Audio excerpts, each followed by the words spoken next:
अफगानिस्तान में हालात अभी बहुत खराब है।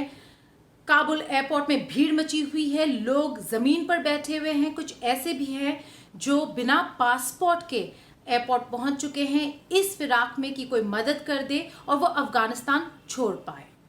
भारत सरकार इस पूरे एफर्ट में जुटी हुई है कि कैसे भारतीय नागरिकों को पूरी तरीके से अफगानिस्तान से बाहर निकाल ले। ये तब जब काबुल एयरपोर्ट में अमेरिकन फोर्सेस ने फायरिंग भी की और कुछ लोगों की मौत भी हो गई। नमस्कार, मैं हूं गीता मोहन, आप देख रहे हैं दुनिया तक। आज हम बात करेंगे ऑपरेशन एयरलिफ्ट काबुल की, जहां पर हम डिटेल्स देने वाले हैं इस खास रिपोर्ट में, जिसमें ये बताएंगे कि कैसे भारत सरकार ने 130 भारतीय नागरिकों को बाहर निकाला, जिनमें से हमारे दूतावास के डिप्लोमैट्स, हमारे राजदूत, एम्बेसी स्टाफ और सिक्योरिटी पर्सनल भी थे।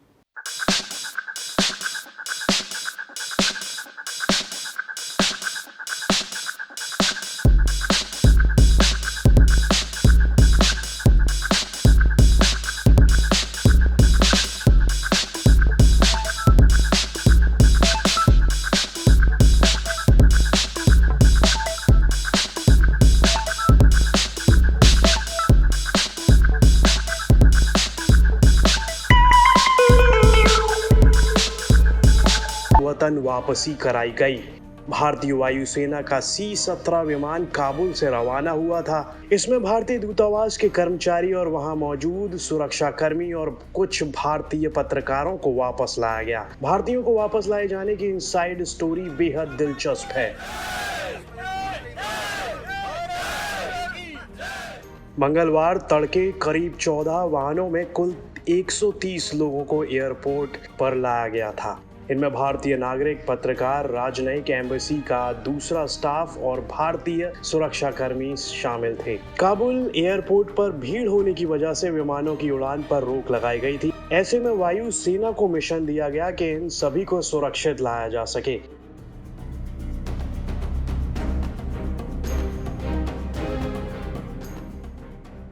एक सूत्र के मुताबिक हमारे पास यही मैसेज था कि हर किसी को सुरक्षित निकाला जाए। ये पूरा मिशन बिना किसी दिक्कत के पूरा हो। 16 से 17 अगस्त का वो वक्त। इस मिशन को अंजाम देने में 3 सेंटर्स की अहम भूमिका थी, जिसमें काबुल में मौजूद भारतीय एम्बेसी, भारतीय विदेश मंत्रालय और कैबिनेट सचिवालय। तीनों के तालमेल के बाद ही मिशन को आगे बढ़ाया गया।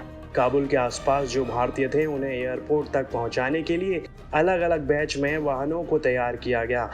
ऐसे मौके पर किसी भी मिशन से पहले प्रोटोकॉल के तहत एम्बेसी में जरूरी कागजातों को नष्ट किया गया। पहले फैसला लिया गया था कि सभी को रात में एयरपोर्ट तक सुरक्षित पहुंचाया जाए, लेकिन तालिबान ने नाइट कर्फ्यू का ऐलान कर दिया था। ऐसे में जो भारतीय घर वापसी के लिए तैयार थे उन सभी से एम्बेसी आने को कहा गया। सभी ने 16 अगस्त की रात एम्बेसी में ही गुजारी और 17 अगस्त की तड़के ये सभी एयरपोर्ट के लिए रवाना हुए। काबुल में जहां भारतीय एम्बेसी है, उसके आसपास तालिबानियों ने अपने लड़ाकों को तैनात किया था।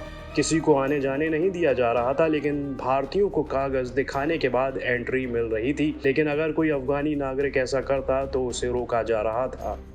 ऐसे में यही फैसला लिया गया कि वापस जाने वाले भारतीयों को एम्बेसी में ही रखा जाए। अब सबसे बड़ी चुनौती ये थी कि कैसे इन सभी को एम्बेसी से एयरपोर्ट तक पहुंचाया जाए। ऐसे में कुल 14 व्हीकल्स का कॉन्वे तैयार किया गया। इनमें से आगे पीछे पायलट व्हीकल भी शामिल थे, जिसमें स्थानीय भाषा बोलने वाले लोग, स्थानीय रास्तों को जानने वाले लोग थे। एम्बेसी से लेकर एयरपोर्ट तक रास्ते में कुल 15 चेक पोस्ट आए, जहां तालिबानी तैनात थे। जैसे जैसे एक एक चेक पोस्ट पार हो रहा था, वैसे वैसे दिल्ली को इसके बारे में जानकारी दी जा रही थी, क्योंकि दिल्ली में भी अधिकारी पूरी रात जागकर इस मिशन को अंजाम देने में जुटे थे। इस बीच भारतीयों द्वारा इस मिशन के बारे में अमेरिकियों को जानकारी दी गई थी, क्योंकि एयरपोर्ट पर अमेरिकी फोर्स ही सुरक्षा मुहैया करा रही थी। काबुल एयरपोर्ट से भारत तक का सफर। इसी तरह एम्बेसी से सभी भारतीयों को किसी तरह एयरपोर्ट तक पहुंचाया गया। इस बीच भारतीय वायुसेना का C-17 ग्लोब मास्टर ताजिकिस्तान होता हुआ काबुल पहुंचा। पहले ये प्लेन दुशानबे में पहुंचा, उसके बाद 17 की सुबह काबुल पहुंचा। एयर स्पेस की मंजूरी के बाद ये विमान ईरान के रास्ते होते हुए गुजरात के जामनगर पहुंचा। इस सफर के लिए अफगानी और पाकिस्तानी एयर स्पेस का इस्तेमाल करने से बचा गया।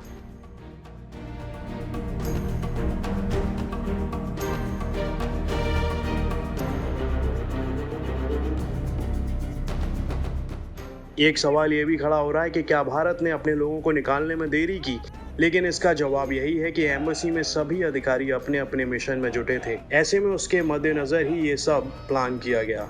अभी भी काबुल में कई देशों के अधिकारी फंसे हुए हैं, जबकि भारत ने आसानी से अपने लोगों को बाहर निकाल लिया। अब भी जब भारतीय स्टाफ वहां से आ गया है, तब काबुल एम्बेसी में काम करने वाले स्थानीय लोगों को पूरी तरह से नहीं निकाला गया है।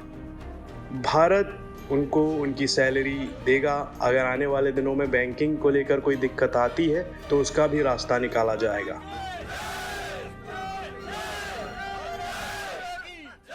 भारत सरकार की सबसे टॉप प्रायोरिटी थी कि भारत दूतावास में जितने भी एम्बेसी ऑफिशियल्स थे, सिक्योरिटी पर्सनल थे, वो सुरक्षित भारत वापस लाए जाए। ये बिल्कुल टॉप से ऑर्डर था और इसको मानना जरूरी था। अब जब सब वापस आ गए हैं, सबसे बड़ी प्रायोरिटी अब भारत सरकार के लिए है कि बाकी भारतीय नागरिक जो अफगानिस्तान में अभी भी फंसे हुए हैं उनको वापस लाए। उसके बाद भारत अफगानिस्तान के अल्पसंख्यक समुदाय यानी कि वहाँ के हिंदू और सिख समुदाय के लोगों को जो भारत आना चाहते हैं उनको लाने की कोशिश करेंगे, जहाँ पर कुछ प्राइवेट चार्टर्ड एयरक्राफ्ट्स को भी हायर किया जाएगा। ये नहीं है कि बस इन समुदाय के लोगों को ही मदद मिलेगी। भारत ने अपने वीज़ा सर्विस खोल दिए हैं अफगानिस्तान के लिए। कुछ रूल्स में बदलाव लाए ताकि लोग अफगानिस्तान के लोग ऑनलाइन अप्लाई कर सके और जिन को भारत की मदद चाहिए, जिन्होंने भारत की मदद की और भारत के साथ खड़े रहे और आज तालिबान के डर से निकलना चाहते हैं अफगानिस्तान से, उनको भी भारत लाया जाएगा। अब जब अफगानिस्तान में माहौल बिगड़ रहा है, भारत को ये देखना है कि कैसे इन लोगों को सुरक्षित अफगानिस्तान से निकाला जाए, लेकिन उसके बाद किस तरीके से भारत अफगानिस्तान के साथ रिश्ते बनाएगा, ये रिश्ते बनाए रखेगा, ये देखना ज़रूरी होगा।